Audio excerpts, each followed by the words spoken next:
Salut à tous, c'est Pang de la chaîne, bienvenue sur cette vidéo qui aujourd'hui va parler hypnose et ésotérisme, spiritualité, et vous proposer, vous partager peut-être quelque chose qui peut aider les personnes qui ne sont pas du tout dans ce monde, dans ce milieu, et qui reçoivent des partenaires qui sont plutôt spirituels ou qui cherchent à vivre des expériences peut-être différentes de celles que vous connaissez, ou tout simplement qui se sentent connectés à un monde invisible. Il arrive assez souvent que on puisse avoir l'impression que c'est complètement déconnecté de ce que l'on propose en psycho. Et par exemple, quelqu'un va vous parler d'énergie, va vous parler d'entité, va vous parler de vie antérieure, de réincarnation, de guide, etc., etc. Il arrive assez souvent dès lors que on peut avoir l'impression que l'hypnose, si on n'a pas fait une formation en hypnose spirituelle ou une hypnose associée à ce milieu ésotérique, passe complètement à côté, ou en tout cas on ne pourra pas aider notre partenaire. Il est intéressant de se rendre compte que c'est une question de sémantique, une question de point de vue par rapport à des croyances. Or, nous, en tant que praticiens, on va limiter nos croyances, même si bien sûr on en a. Pourquoi? Parce qu'on va éviter d'être dans la posture contre-transférentielle, et puis tout simplement parce que on va exploiter ce que notre partenaire va proposer. Là, on a le côté assez génial d'Erickson qui était l'utilisationnel. Je vais utiliser ce que la personne perçoit, ressent, qui l'emmène à venir consulter et qui peut être une problématique vécue. Des ressentis, des visions, des perceptions, des sensations qui sont gênantes à un moment ou à un autre de la journée. Ce qui nous est intéressant, c'est de reprendre nos basiques. Qu'importe ce que la personne peut croire, ça c'est son storytelling, c'est son histoire, c'est son récit, c'est celui auquel il adhère, c'est celui qu'il inscrit comme étant sa vérité, ou la vérité.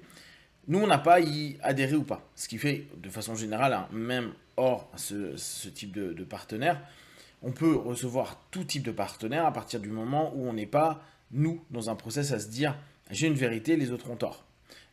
Ou il n'y a qu'une vérité. Il faut être vraiment à ce moment-là dans la carte du partenaire. Hein, on revient sur cette notion, la carte n'est pas le territoire. Je rentre dans la carte du partenaire et je dois faire attention à ma posture en étant vraiment dans le non-jugeant. En tout cas, à aucun moment, le partenaire doit ressentir au travers d'une question ou d'une curiosité mal placée qui peut parfois amener un sourire, et ça on le voit assez souvent, sentir que il n'y a pas un accueil. En tout cas, il n'y a pas l'accueil qu'il faudrait pour que lui puisse se lâcher ou donner plus d'informations.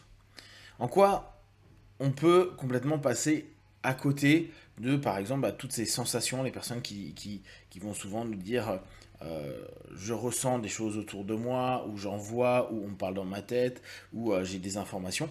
On va avoir le principe des médiums, des canaux, des personnes qui font de l'énergétique, des guérisseurs. Euh, vous n'avez pas à croire à ça. Vous n'avez pas à adhérer à ce qu'ils pensent. Nous, on peut traduire par le filtre de l'hypnose. Et au bout du compte, c'est ce qu'on fait à longueur de temps. On traduit toujours par rapport à nos filtres à nous. Je suis un hypnotiste, je traduis l'ensemble des phénomènes ésotériques, spirituels, avec mon filtre d'hypnotiste. Pour les personnes qui suivent un petit peu les ensembles de vidéos que je propose sur la méthode Silva, toute la partie subjective, PES, etc., vous observerez et vous écouterez qu'à chaque fois, je le remets dans une sémantique, dans un cadre et dans une logique hypnose. Ça ne veut pas dire qu'elle est plus juste qu'une autre. C'est le filtre avec lequel je regarde la vie, avec le principe des trans, le principe des suggestions, et dès lors, le principe des phénomènes hypnotiques.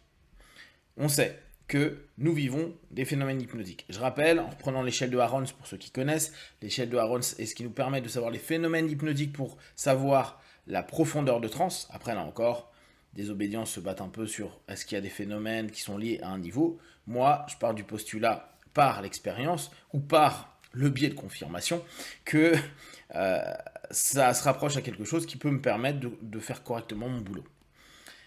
Dès lors, niveau 1, catalepsie mineure, niveau 2, catalepsie majeure, niveau 3, analgésie, blocage ou amnésie, et niveau 4, on a analgésie, voire anesthésie, mais je pense qu'on pourrait le mettre plutôt au niveau 6. Niveau 5, hallucination positive.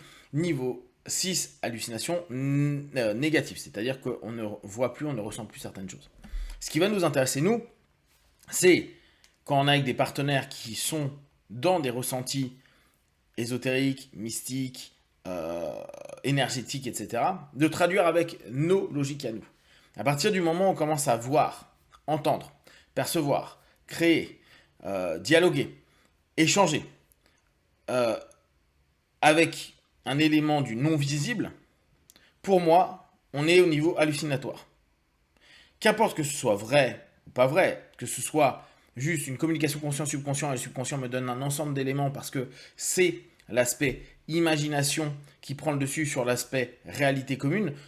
Pour reprendre une sémantique Silva, c'est l'aspect subjectif qui prend le dessus sur l'aspect objectif, ce qui pour moi est une transe déséquilibrée, c'est-à-dire une transe plus subconsciente, le conscient est moins présent.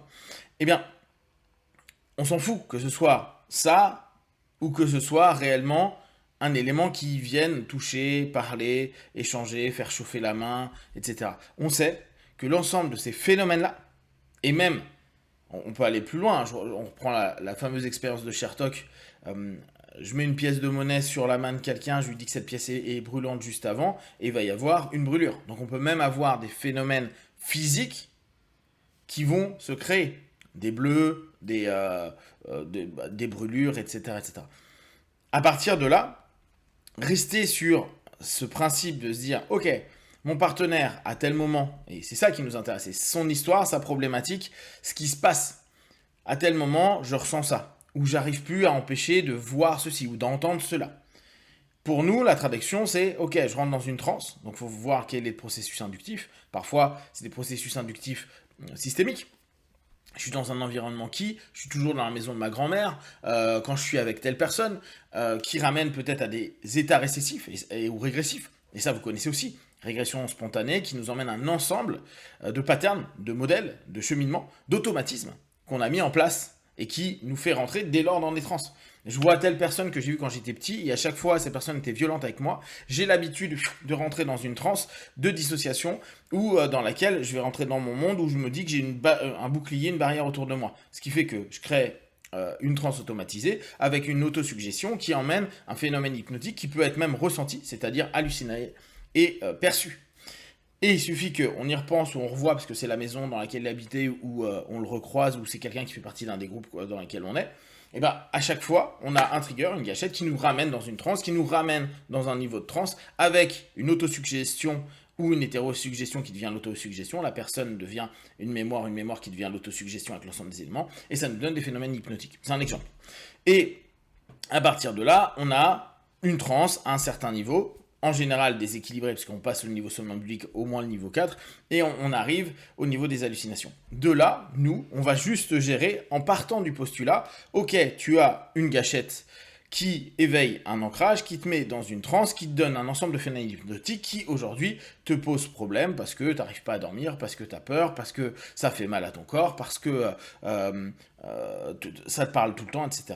Et sans même avoir à connaître le monde dans lequel la personne est, ou les principes ésotériques qu'il exploite et auxquels il adhère, nous, on va juste travailler à modifier potentiellement l'autosuggestion, modifier ou permettre à notre partenaire de retrouver une transe équilibrée, donc de pouvoir dire non, de pouvoir dire stop, de pouvoir arrêter, créer lui-même une autosuggestion qui lui permet de driver, et puis permettre un apprentissage petit à petit de l'exploitation de sa transe par rapport à son monde de croyance pour qu'il puisse quand même exploiter, voire avancer, évoluer s'il a envie de travailler et être dedans, et lui permettre d'avoir du bénéfice sur l'ensemble du vécu qu'il a et ses potentiels de transe dans son quotidien.